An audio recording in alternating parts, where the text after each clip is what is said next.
Padre Santo, te damos gracias por este día. Te damos gracias por la Escritura y el Espíritu Santo. Te damos gracias, Señor, por el Señor Jesucristo y su muerte en la cruz por nosotros. Señor, danos sabiduría, entendimiento, Señor. Ayúdanos a entender las Escrituras, para que seamos ministros capaces, Señor, de llevar a cabo el trabajo que nos has dado. Para tu gloria, Señor, en el nombre de Cristo Jesús. Amén. Hermanos, en el día de hoy hay una enseñanza que muchas veces se llama la enseñanza del cristiano carnal. Y hasta hay folletos que dicen que hay 3 grupos de personas en la iglesia, ¿no? Hay personas que están en la iglesia que son inconversos, ¿no? Los inconversos, cristianos espirituales y cristianos carnales. El cristiano va a pecar, de verdad. Un cristiano verdadero puede caer en la carnalidad, es cierto. Pero no es bíblico hablar de un estado de cristianismo que se llama carnal. No hay tal cosa como un cristiano que vive siempre en la carnalidad. Una persona que vive continuamente en la carnalidad, sin crecer, sin madurarse, sin disciplina, no es cristiano. Pero nosotros, cuando yo escucho las prédicas, yo escucho otra cosa. Tenemos la idea que si una persona hace su decisión, es creyente. Si repite una oración, es creyente. Si levanta la mano en una campaña evangelística, es creyente. La evidencia de que una persona es creyente no es simplemente que ha levantado la mano o ha hecho una decisión. La evidencia se encuentra en cómo vive después de su supuesta conversión. La Biblia enseña claramente, mira lo que dice en 17, de modo que si alguno está en Cristo. La enseñanza es cualquier persona que de verdad está en Cristo, nueva criatura es. Ahora, hemos reducido la conversión en una decisión humana y nada más. Una persona hace su decisión para seguir al Señor, pero no es lo que la Escritura enseña. La conversión verdadera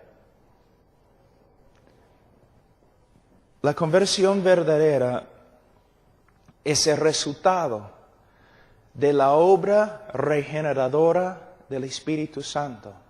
Si una persona llega a ser cristiano, es por medio de una obra sobrenatural de Dios.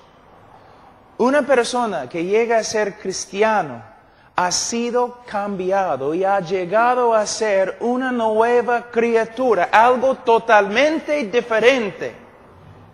No es que simplemente ha cambiado de opinión. No es que simplemente ha hecho una decisión.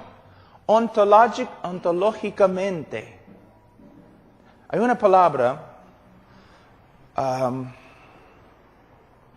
ontología, que proviene de una palabra griega, ontos, que se refiere a nuestro ser, la esencia de lo que somos. una persona, cuando se convierte, cambia ontológicamente. Su misma esencia se transforma.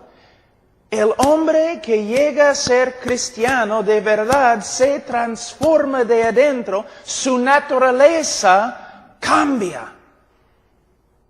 Dios, según Ezequiel capítulo 36, Dios saca su corazón de piedra y pone en su lugar un corazón de carne. Un corazón de piedra es un corazón que no puede responder a Dios. Dios saca este corazón y pone en su lugar un corazón de carne, que significa un corazón vivo que puede responder a la voluntad de Dios. Cuando una persona se convierte, llega a ser una nueva criatura. Y por eso tiene que vivir de una manera diferente. Porque de verdad es ontológicamente una criatura nueva. Voy a darte una ilustración. Vamos a decir que tengo un plato fino de ceviche, papa a la huancaína, ají de gallina, todos mis favoritos. Un plato así. Y acá tengo un plato grandote de basura. Y atrás hay un chancho. Y yo digo a Martín, Martín, suelta el chancho. Y el chancho corre. ¿A qué plato va a ir el chancho? ¿Va a comer del plato fino? No. El chancho va a ir y comer del plato de basura. ¿No es cierto? ¿Por qué? Porque es chancho. Chanchos comen basura. Y va a estar ahí comiendo la basura, así. Comiendo la basura. ¿Por qué? Es lo que es. Es chancho, pues. Pero vamos a decir que en un ratito, yo tengo el poder de cambiar el chancho, en un ratito, de chancho a hombre. Hay cosas que un chancho puede comer que un hombre no puede comer. No puede. Aunque lo intenta, no puede hacerlo. Entonces el hombre va a sacar su cabeza del plato, va a vomitar, porque el hombre no puede comer basura así, va a vomitar, y no solamente va a vomitar, pero va a mirar, y va a ver a nosotros, y va a tener vergüenza. El chancho no tenía vergüenza, el hombre va a tener vergüenza, porque un hombre no come basura. El chancho no tenía ningún problema, él podía comer todo, pero el hombre ahora no puede comer, porque es otra criatura. Justo acabo de describir tu conversión y mi conversión. Estamos allí comiendo del mundo, la basura del pecado, felices, sin vergüenza, comiendo todo, tragando todo, felices. Nos gusta. Pero un día el Señor nos regeneró, nos recreó. Ahora somos nuevas criaturas. No queremos comer de la basura. ¿Te gusta comer? Se nota que a algunos de ustedes les gusta comer.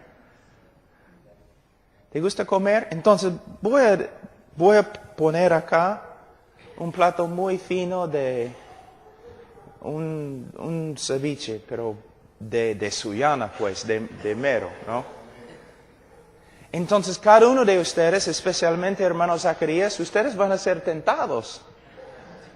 Ay, caramba, casi no puedo resistir. Tentado. Pero si yo pongo acá un plato de vómito de perro, ninguno de ustedes van a ser tentados. En vez de ser tentados, ustedes van a querer alejarse de este vómito. ¿Por qué?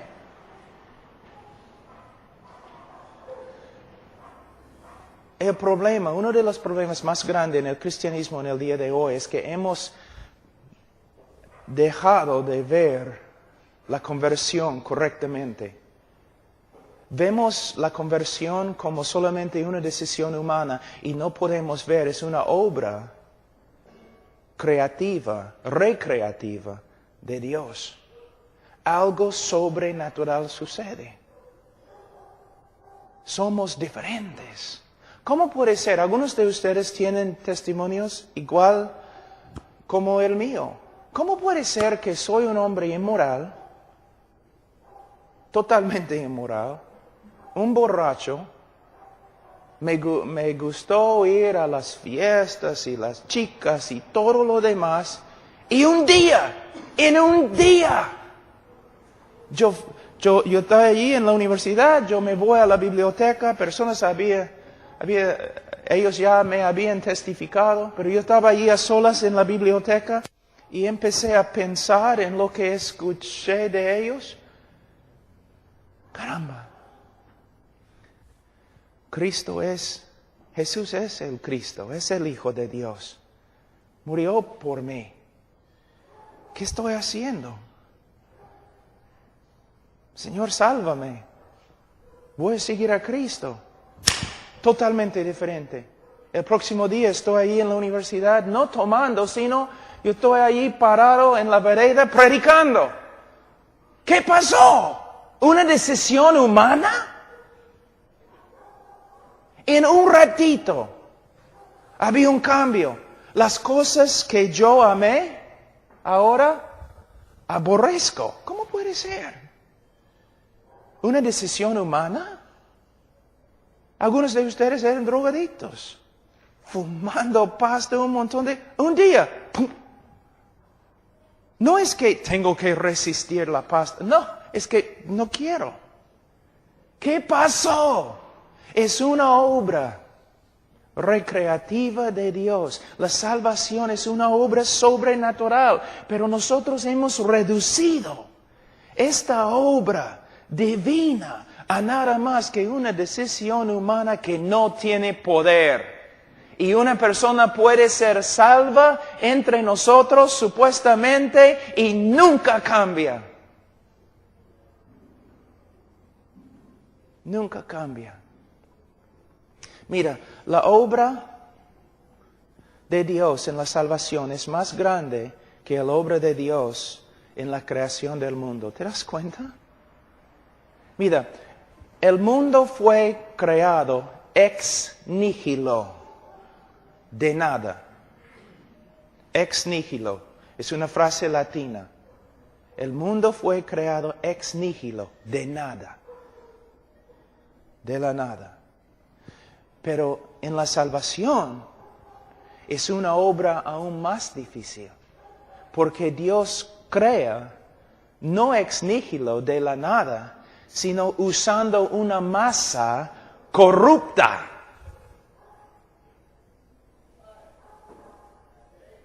Y de esa masa corrupta, Él recrea un hombre nuevo.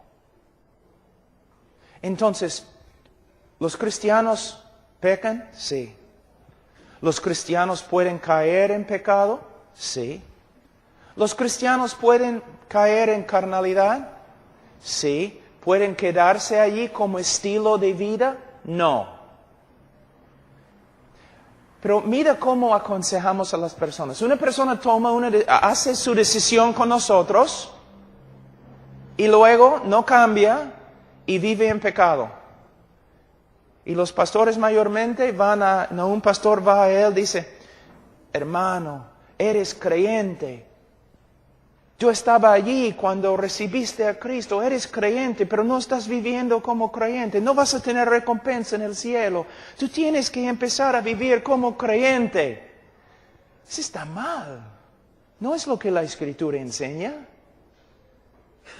Como un sacerdote católico, tú estás asumiendo que esta persona es creyente, simplemente porque pasó por un rito. La manera bíblica de aconsejar a esta persona es, mira, yo estaba allí cuando hiciste una decisión. Yo estaba ahí cuando fuiste bautizado. Has confesado a Cristo como tu Señor y Salvador, pero ahora estás viviendo como un incrédulo. Tú necesitas examinar tu vida con la Escritura, conmigo, porque es muy posible que tu profesión de fe fue falsa. ¿Ves? Estamos así. Si uno estudia la historia de la iglesia, es casi siempre. La iglesia católica, primeramente, cuando digo iglesia católica, no me gusta decir eso, porque la iglesia católica nunca ha sido una iglesia. Es muy importante entender eso. La iglesia católica siempre ha sido una abominación desde el comienzo. Pero, aún entre los evangélicos, tenemos épocas de un evangelio puro y épocas de perder el evangelio y épocas de redescubrir el evangelio. Mira, en Inglaterra, por ejemplo, la iglesia evangélica, vamos a decir, perdió la doctrina de regeneración. Y todos en la iglesia se creían salvos. ¿Por qué? Porque no habían hecho su decisión. Asistían a la iglesia cada domingo. Pero no había vida, no había crecimiento, no había devoción pura, solamente religión. Fidelidad a un culto, nada más. Pero de ahí vinieron predicadores como Jorge Whitefield, aún Juan y Carlos Wesley, Daniel Rollins, Hal Harris y otros que decían, no. La evidencia de que somos salvos por medio de la fe es que hay vida espiritual. No solamente que asistimos a un culto, no solamente que decimos que ya hemos hecho nuestra decisión. La evidencia de la fe verdadera es que hay vida espiritual y nosotros vivimos como cristianos. Ahora, mira lo que dice. De modo que si alguno está en Cristo, nueva criatura es. Las cosas viejas pasaron, he aquí, todas son hechas nuevas. ¿Y por qué? Porque podemos tener la confianza que en cada creyente verdadero va a haber una transformación. Y todo esto proviene de Dios. La salvación es una obra de Dios. Es una obra de Dios. Y el que comenzó la obra va a cumplir la obra. ¿Por qué? Por causa de su reputación. Mira, Israel, Dios había salvado a Israel de Egipto. Pero Israel se rebeló contra Dios en el desierto. Dios probó a Moisés diciendo, Moisés, aléjate de ellos, voy a destruirlos y voy a hacer de ti un pueblo nuevo. Moisés intercedió diciendo, no, Señor, porque tus enemigos van a decir que aunque tuviste poder para sacarlos del Egipto, no tenías suficiente poder para meterlos o llevarlos a su tierra. Tus enemigos van a hablar de ti diciendo que no tienes poder, que no eres fuerte, que no eres el Dios de los dioses, porque fracasaste. Tú pudiste salvarlos de Egipto, pero no puedes llevarlos a su tierra. No puedes terminar lo que has empezado. Pero eso es exactamente lo que nosotros estamos diciendo en el día de hoy. ¿De verdad? Nosotros decimos, sí, Dios ha salvado a esta persona, pero Dios no puede cambiarlo porque esta persona no quiere. Dios ha salvado a esa persona, pero todavía está fumando pasta, todavía viviendo en inmoralidad, pero Dios lo ha salvado. Y todo el mundo se burla de nosotros. ¿Te das cuenta? Y se burla de Dios y su salvación. Su salvación no tiene poder. Él puede salvar a una persona de la condenación, pero no tiene el poder para salvar a una persona del poder del pecado en su vida. Es contrario a lo que la Escritura enseña. Vamos a estudiar todo esto mañana. Hoy día vamos a hablar de las evidencias de la fe cristiana. ¿Cuáles son las evidencias de que una persona de verdad es cristiana? Pero yo tenía que hablar de eso un ratito antes de empezar el estudio. Vamos a 1 de Juan.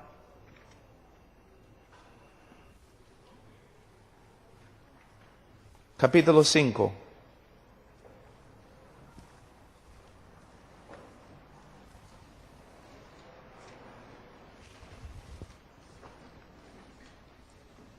Versículo 13. Estas cosas os he escrito a vosotros que creéis en el nombre del Hijo de Dios, para que sepáis que tenéis vida eterna y para que creáis en el nombre del Hijo de Dios. El propósito del libro de 1 de Juan es para dar seguridad a los creyentes de que de verdad son creyentes y son salvos. Ese es el propósito del libro. En este libro encontramos varias pruebas. Y nosotros podemos usar estas pruebas para examinar nuestras vidas, para determinar, ¿de verdad somos cristianos?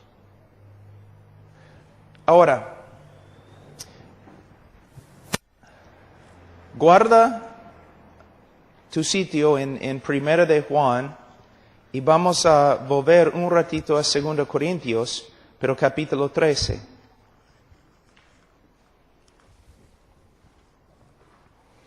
Versículo 5. Now, había personas en la iglesia en Corinto que no estaban portándose como creyentes. ¿Por qué? Porque por lo menos algunos de ellos no eran creyentes. Entonces Pablo vino a la iglesia en Corinto por medio de esta carta y mira lo que dice. En capítulo 13, versículo 5 de 2 Corintios, él dice, examinaos a vosotros mismos si estáis en la fe, probaos a vosotros mismos. ¿Cuándo es la última vez que dijiste a un hermano que debe hacer eso? ¿Que debía hacer eso? Cuando un hermano o una persona en la iglesia no está viviendo conforme a las Escrituras, ¿qué le has dicho? Le has dicho, oye hermano, eres hermano, debes portarte como un hermano, no vas a tener recompensa en el cielo, eres salvo pero no te portas como cristiano. No, debes ir al hermano diciendo, hermano, examínate a ti mismo para ver si eres creyente. Pruébate a ti mismo. Examina, hermano, tu vida a la luz de la Escritura para ver si eres creyente. ¿Ves la diferencia? ¿Cuántos pueden ver la diferencia? ¿Ves la diferencia? Hay una diferencia grande. Nosotros presumimos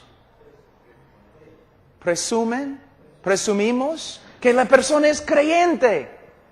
Y empezamos a aconsejar, diciendo, es creyente, ahora voy a aconsejarlo. Pero no es lo que la Biblia dice, es lo que la Iglesia Católica hace. Cuando la Iglesia Católica ve a un católico en la calle viviendo como un diablo, el sacerdote no va a él diciendo, no eres creyente, no eres cristiano, no eres católico. Solamente le dice, mire, tienes que empezar a portarte como un católico. ¿Ves? Nosotros hacemos lo mismo. asumimos que es creyente, que sea creyente.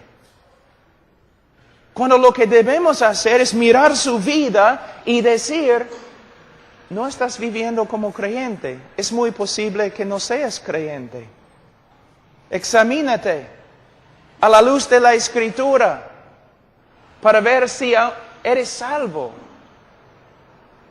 Algunas personas dicen, pero la Escritura dice que no debemos juzgar. Bueno, debes tener cuidado porque estás torciendo la Escritura como Satanás. No es lo que significa. Porque en el mismo capítulo 7 de Mateo, Cristo dice que debemos juzgar sus frutos. Uno de los trabajos del pastor, una de las tareas, por ejemplo, nosotros, todo nuestro ministerio de HeartCry, nos hemos mudado a una iglesia en Alabama. ¿Saben por qué? Una sola razón, el evangelio que ellos predican. Y su manera de cuidar su rebaño. De verdad. Y practiquen disciplina bíblica en la iglesia. Mira cómo es. Un jovencito, a través de un club bíblico o escuela dominical o algo, hace su decisión. Después, cuando tiene como 13, 14 años, comienza a vivir, ¿no? Con sus amigos en la calle, pecando, rebelándose contra su papá, su mamá, todo lo demás. Entonces, muchas veces su mamá, aún el pastor o su papá, se acerca a él diciendo, oye, Juan, eres creyente, no debes vivir así en borrachera y con las chicas malas. Eres creyente, debes volver a la iglesia. Mira lo que estás haciendo, lo mismo como la iglesia católica. Lo que hay que decir a Juan es lo siguiente, Juan, fuiste bautizado en la iglesia, dijiste a todos que eres creyente. Pero Juan, no te estás portando como creyente, te has apartado de la fe. Juan, no hay posibilidad de perder la salvación si uno es creyente. Pero Juan, es muy posible que no eres creyente, porque no vives como creyente.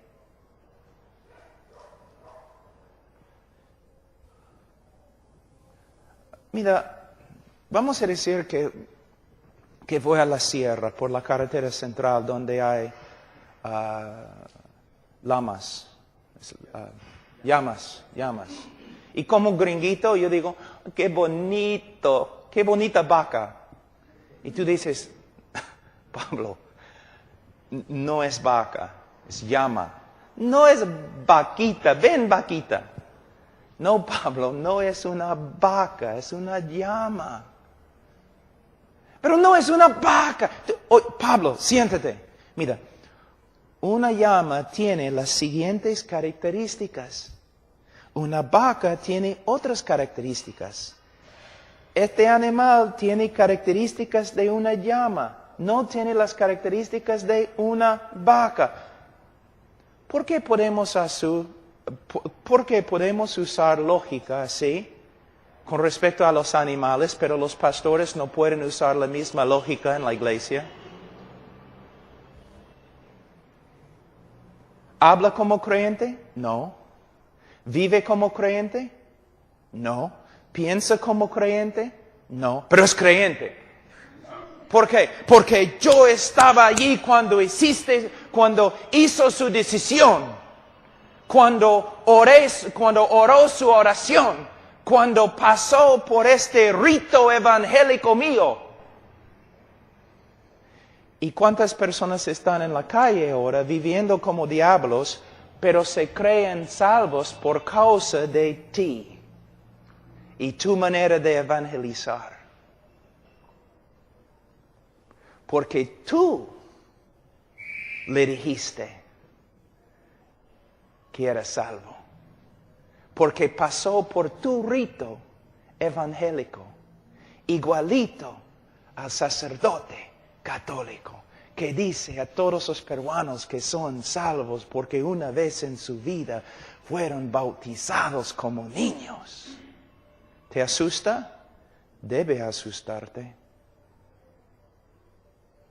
Debe asustarte. ¿La salvación es por medio de la fe? Solo por medio de la fe. ¿Por medio de obras? No, es blasfemia decir que la salvación es por medio de obras.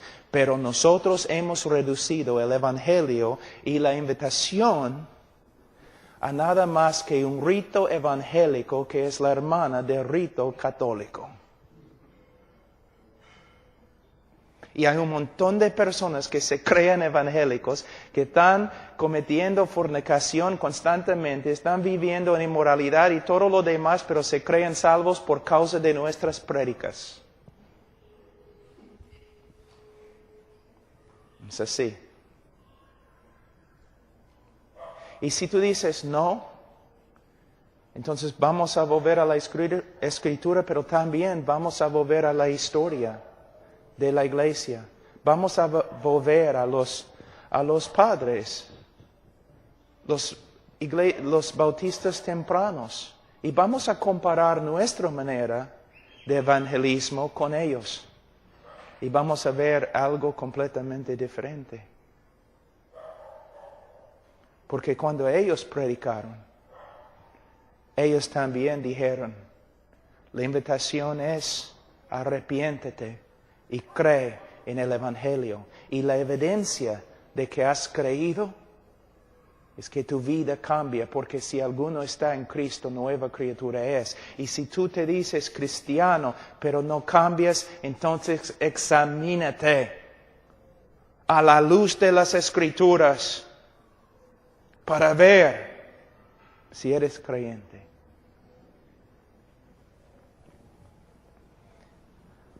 Ahora,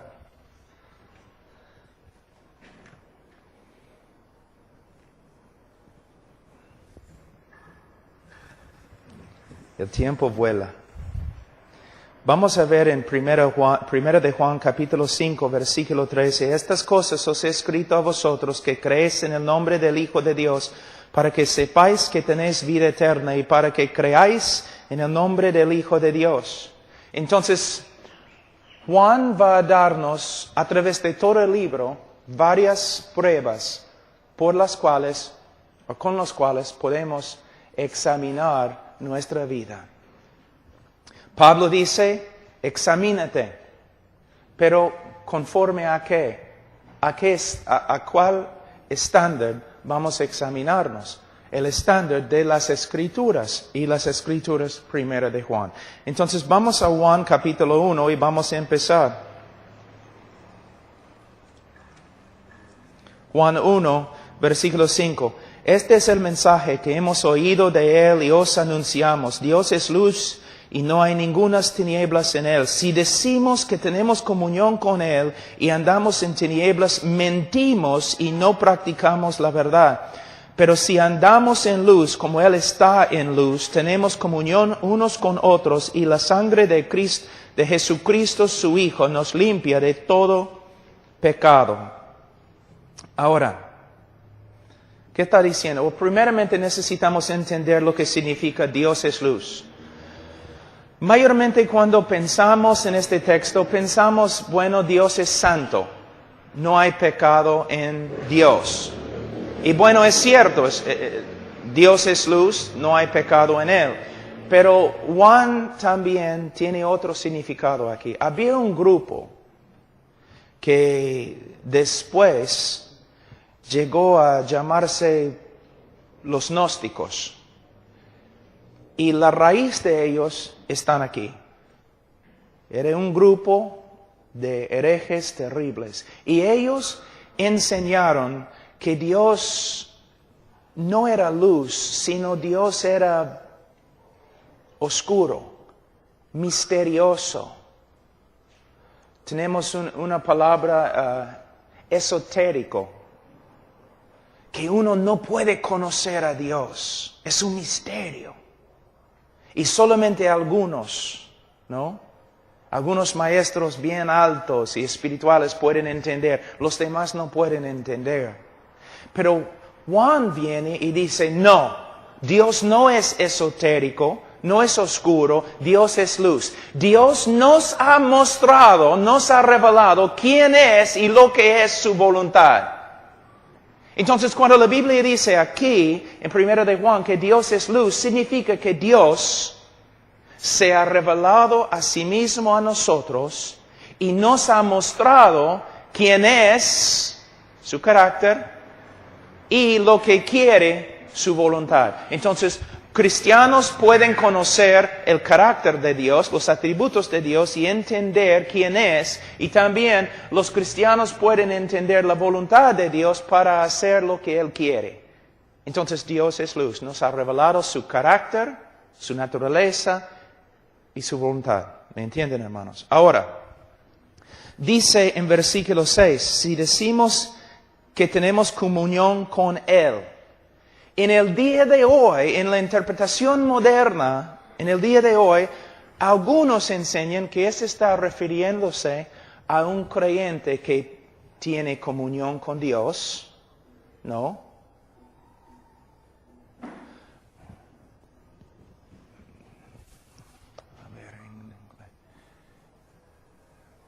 Ellos están enseñando que hay dos tipos acá. Que está hablando de cristianos que tienen comunión con Dios y cristianos que no tienen comunión con Dios. Pero no es la interpretación antigua ni la interpretación bíblica. Cuando la Biblia se refiere a una persona que tiene comunión con Dios, está refiriéndose a un creyente. Una persona que tiene comunión con Dios es creyente. Una persona que no tiene comunión con Dios no es creyente.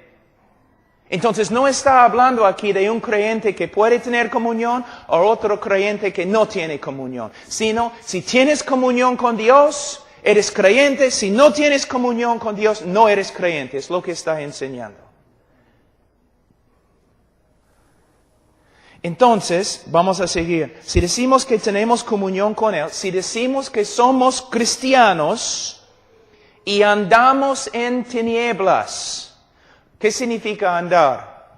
Well, la palabra pateo significa andar, pero esta palabra es peripateo, que significa no solamente andar, sino andar por todos los lugares, así, caminando por así. En todo aspecto de su andar, de su manera de vivir. Cuando habla de andar, está hablando de nuestra manera de vivir. Entonces, Él dice, si decimos que somos creyentes y andamos en tinieblas o vivimos un estilo de vida que contradice lo que Dios nos ha revelado acerca de sí mismo y su voluntad, ¿qué pasa? Dice, mentimos y no practicamos la verdad. Entonces, una persona que dice que es creyente, pero su estilo de vida, no solamente un momento o 2 meses, pero su estilo de vida, después de confesar a Cristo como Salvador y Señor, después de supuestamente convertirse, si su estilo de vida contradice lo que sabemos acerca de los atributos de Dios, el carácter de Dios, su estilo de vida contradice la voluntad de Dios, él miente cuando dice que es creyente. Ahora, si tú me sigues con una cámara antigua que toma solamente una foto, ¿no? ¿Tú puedes seguirme? Y tarde o temprano vas a ver un pecado, ¿no es cierto? Y con tu cámara tú puedes, ¡pah! Así, ya. Pablo pecando, una foto, evidencia. Y tú puedes mostrar la foto acá, y tú puedes decir, mira, Pablo es pecador y no es creyente. Pero tú has tomado solamente un momento en mi vida, nada más. Entonces no es evidencia sólida que soy una persona que practica el pecado. Tú me has capturado en un momento de mi vida. Pero si tú sigues mi vida con una cámara de video y tú sigues mi vida meses y meses y meses y meses, filmando y filmando. Y tú ves un estilo de vida que contradice lo que Dios dice acerca de sí mismo y contradice la voluntad de Dios que Él nos ha revelado, entonces tú debes ir a mí diciendo, Pablo, tú dices que eres creyente, pero tu estilo de vida contradice lo que sabemos acerca de Dios y contradice lo que sabemos acerca de su voluntad. Pablo, debes examinarte, debes probarte para ver si estás en la fe. ¿Ves la diferencia? Una gran diferencia. Mira, los pastores antiguos tenían dos preocupaciones principales que no se encuentran en la iglesia evangélica en el día de hoy. Sus preocupaciones principales eran, 1, predicando el evangelio verdadero. 2, cuidando al rebaño para asegurar que todos eran creyentes. En el día de hoy, predicamos el evangelio, un evangelio reducido a algunas leyes espirituales y nunca nos preocupamos por la salvación de una persona. Asumimos que son salvos y luego solamente tratamos de discipularlos. Y la razón por la cual mucho del discipulado que hacemos fracasa es porque estamos tratando de discipular inconversos que no tienen el Espíritu Santo. Estamos tratando de enseñar a los cabríos para que se porten como ovejas. ¿Ves? Entonces, la primera prueba es,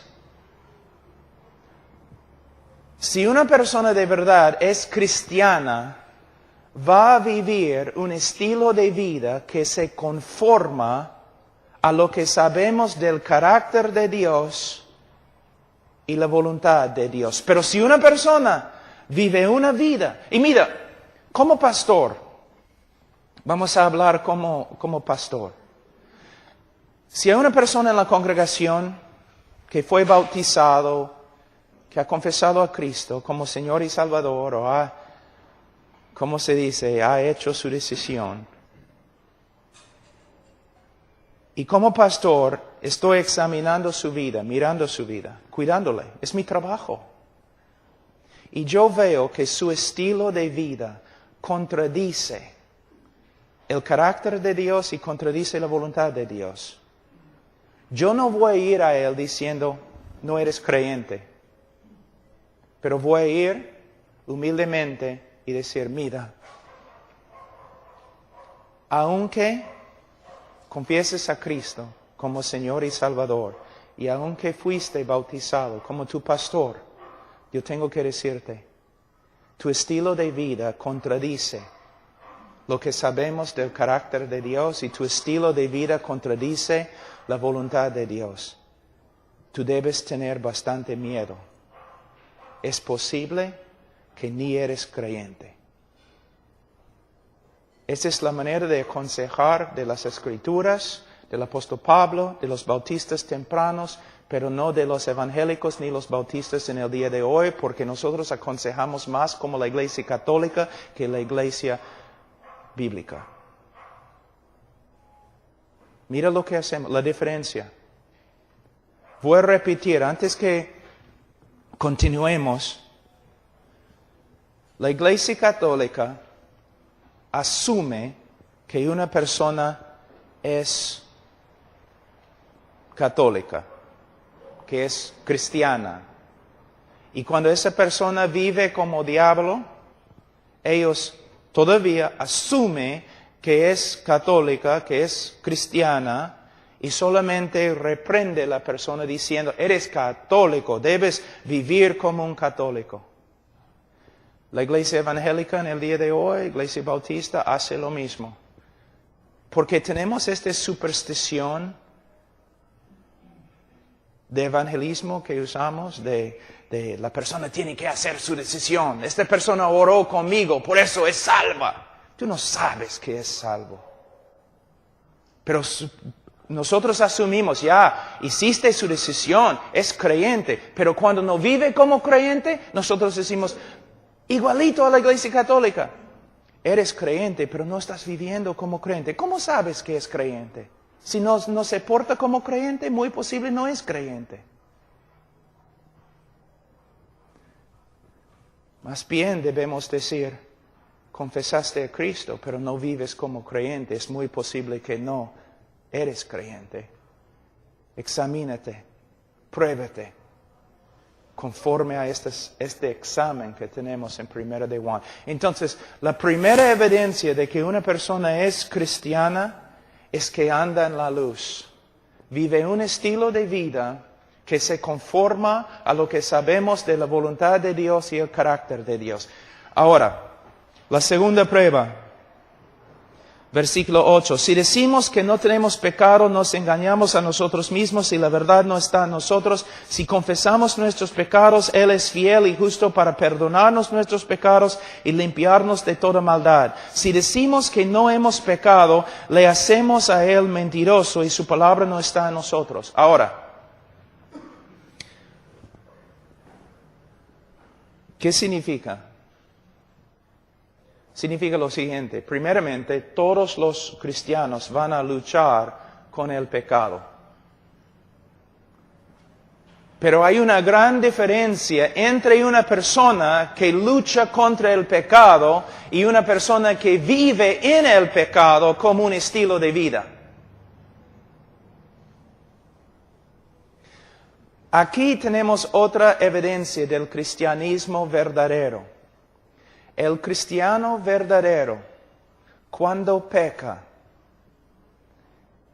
el Espíritu Santo le va a convencer de su pecado, va a tener un corazón contrito,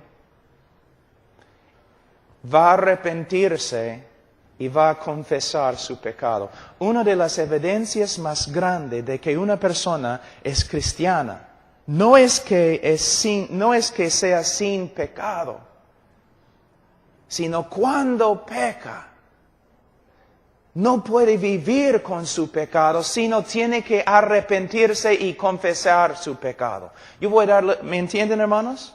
Una de las evidencias más grandes del cristianismo es un corazón contrito que tiembla ante la palabra de Dios y confiesa su pecado. Su vida es una vida de confesión y contrición. Voy a darles un ejemplo. Y algunos de ustedes, pastores, van a reírse, porque es verdad. Una vez, pastor, estás predicando en la iglesia y el Señor comienza a hacer algo mientras estás predicando, quebrantando los corazones de personas, de creyentes, ¿no? El Espíritu Santo comienza a obrar quizás en el culto. Estás hablando acerca de pecado o una cosa, y el Espíritu Santo comienza a quebrantar los corazones de los miembros de la iglesia. ¿No es interesante que casi siempre los que pasan adelante confesando su pecado y llorando son las personas más dedicadas en la iglesia? Y las personas más carnales en la iglesia se sientan ahí en la banca como si nada estuviera pasando. ¿Cómo es que las personas más devotas en la iglesia son las mismas personas que se quebrantan más en la iglesia? Y los más carnales nunca se quebrantan ni confiesan su pecado. ¿Por qué? Estamos viendo dos grupos. Los cristianos en la iglesia y los incrédulos en la iglesia. No, de verdad. Un cristiano, un pecador tiene, como dice Ezequiel 36, un pecador tiene un corazón de piedra que no se quebranta. Un cristiano tiene nuevo corazón de carne que es sensible a la voz de Dios y cuando peca se quebranta. Y es cierto que un creyente, no como un incrédulo, pero un creyente verdadero puede un tiempo endurecer su corazón contra lo que sabe es verdad. Pero tarde o temprano, por medio de una prédica, por medio de la reprensión de otro hermano, por medio de simplemente una obra del Espíritu Santo o por medio de la disciplina, se va a quebrantar. Ese es el propósito de la disciplina en la iglesia que no se practica en el día de hoy. ¿Y sabe qué? En las confesiones de los bautistas ellos siempre decían, si una iglesia no practica la disciplina bíblica, no es una iglesia verdadera. Es uno de los propósitos de la disciplina en la iglesia, de Gálatas capítulo 6, 1 y 2 y de Mateo 18. Si tú ves a un hermano y tú crees que el hermano está en pecado, tú tienes que ir al hermano y reprenderle a solas, tú. Si se arrepiente, has ganado a tu hermano. Pero si él no está de acuerdo contigo y dice, no he pecado, entonces debes traer otros dos contigo. Hombres sabios y maduros, quizás los pastores. Y tú tienes que hablar con tu hermano y los pastores o los otros dos hermanos tienen que juzgar para ver quién tiene razón. Y si ellos dicen también, hermano, este hermano tiene razón, estás en pecado, tienes que arrepentirte. Si el hermano se arrepiente, entonces han ganado a su hermano, gloria a Dios. Pero si no se arrepiente, entonces tiene que ir a la iglesia. Y ante la iglesia tiene que escuchar, porque la iglesia va a juzgar a los ángeles, la Biblia dice. La iglesia tiene que juzgar. El problema es que muchas personas en la iglesia son inconversos y no saben cómo juzgar. O no son maduros porque no estamos enseñando las Escrituras. Pero la iglesia tiene que juzgar. Si la iglesia juzga y todos están de acuerdo, este hermano está en pecado y no quiere arrepentirse, entonces tienen que ponerlo fuera de la iglesia y entregarle ¿a quién? A Satanás, al diablo. Ahora, ¿qué va a pasar cuando se entrega al diablo? Dos posibilidades. Hay una posibilidad que nada va a pasar. Que nada va a pasar. Quizás después de entregarle a Satanás, él va a prosperar. Que nada va a pasar. Que no va a regresar a la iglesia. Todo tranquilo. ¿Sabe lo que significa? Es incrédulo. Es incrédulo. Pero si se entrega a Satanás y el hombre sufre y sufre y sufre y vuelva a la iglesia arrepentido, ¿qué significa? Es creyente. Porque Dios, hermanos, mira, cuán débil es nuestro Dios, ¿no? Dios quiere hacer tantas cosas en tu vida, pero tú no permites que Dios obre. Tú no permites que Dios obre. ¿Desde cuándo? O yo escucho a los evangelistas, Cristo está tocando a la puerta de tu corazón y está llorando, pero Él no puede abrir la puerta. Él no tiene el poder de abrir la puerta. Solo tú tienes el poder de abrir la puerta. La puerta pertenece a Jesús. Si Él quiere botar la puerta, Él puede hacerlo. ¿Qué Dios tienes? Un Dios de psicología. El que comenzó la buena obra la va a perfeccionar. Sí. Entonces, la segunda evidencia es que el cristiano verdadero, aunque peque, va a ser sensible a su pecado, va a arrepentirse y va a confesar su pecado. Ahora, otra prueba, versículo 6, capítulo 2. El que dice que permanece en Él debe andar como Él anduvo. Tú dices, entonces, Pablo, todos nosotros vamos al infierno. ¿Quién anda como Cristo? Tienes que entender lo que está diciendo. De nuevo está hablando de un estilo de vida. ¿Cómo? Una ilustración. Cuando yo era niño, chibolo de 5 o 6 años, nosotros vivimos en una chacra, teníamos caballos y vacas y todo lo demás. Y mi papá siempre, como a las 5:30 en la mañana, él entró a mi cuarto, siempre. Pablo, levántate, no hay descanso para los malos. ¿No? Entonces, ya me levanté, ¿no? Así siempre. Y teníamos que salir para dar alimento a las vacas en el invierno cuando había nieve y todo lo demás, o llevar agua porque los lagos se habían congelado. Entonces mi papá pasaba por el campo así, era un hombre muy grande, pasaba por el campo así, ¿no? Y yo quería ser igualito a mi papá, yo quería caminar como él, pero él era así, yo era así. Pero cuando él estaba caminando en la nieve, yo podía ver sus huellas, ¿no? Y yo quería poner mi pie donde él había puesto su pie. Entonces él estaba caminando así, tranquilo. Y yo, como una araña borracha, yo estaba caminando, ¿no? Y a veces, tratando de caminar así, caía. Yo no podía caminar como mi papá. Era una lucha para mí caminar como mi papá. Pero si una persona está observándome, él puede discernir al toque, este niño quiere ser como su papá. ¿Ves? No tiene el poder de hacerlo. A veces cae.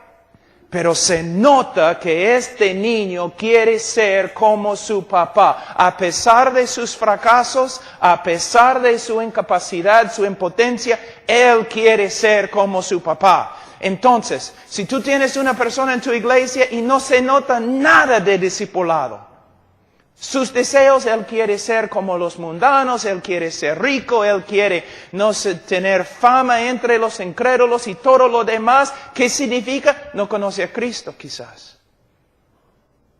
Pero si tú tienes un hermano en la iglesia, y a veces tenemos hermanos verdaderos en la iglesia, que caramba, nosotros decimos, Señor, llévalo al cielo.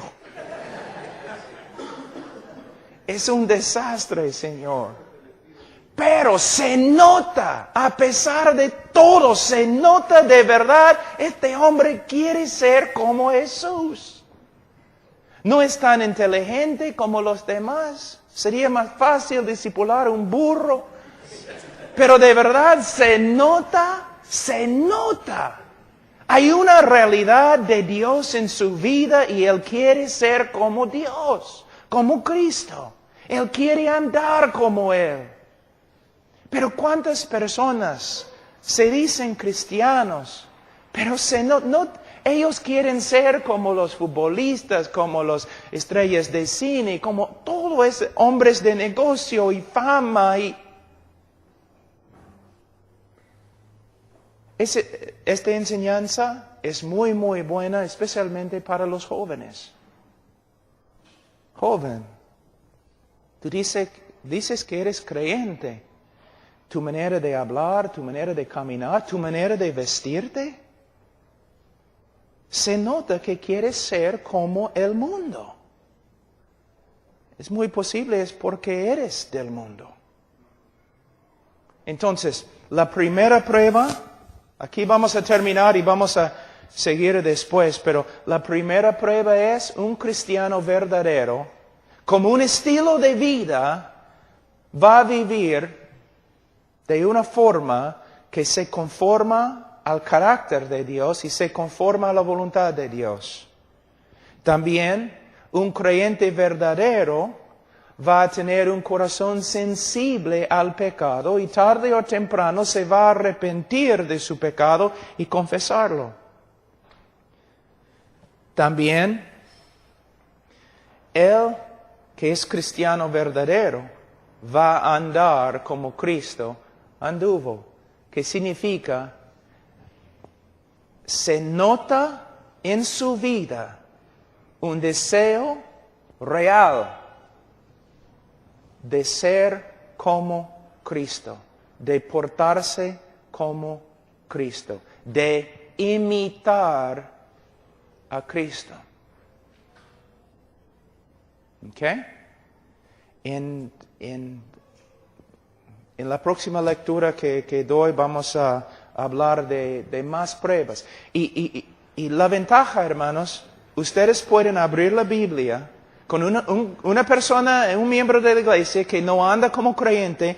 Tú puedes decir, mira, tienes que examinar tu vida a la luz de la Escritura. ¿Ves? Y vamos a hacerlo.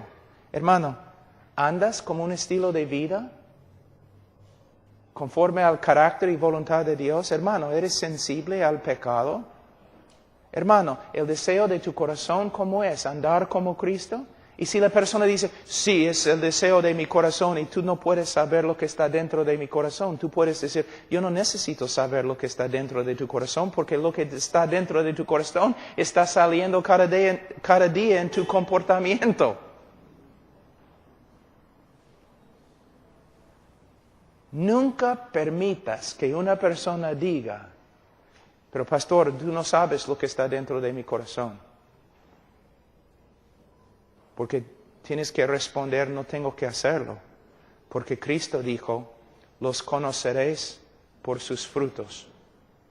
Lo que está dentro de tu corazón está saliendo de tu boca, saliendo de tus manos, saliendo de tus pies.